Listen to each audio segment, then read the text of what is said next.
ભાણાની મહેલની મારી પવનની પૂતળી બાપ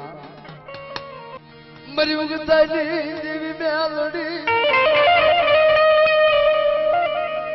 મારા દાદા ભાણાની દેવી મારી ઉગતાની દેવી મેલડી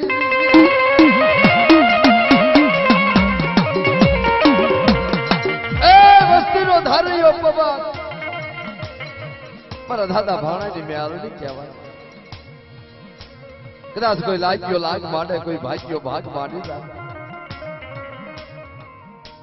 અને લાગ્યા ના જો લાગ નો શકવું ને તો મને ભાણા ભુવાની મેલડી ને કોઈ માની નહીં બાર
મારી ઉકળતા તાવામાં ધુકુની માંડનારી મારી ગદા હેઠ બાળ બાપ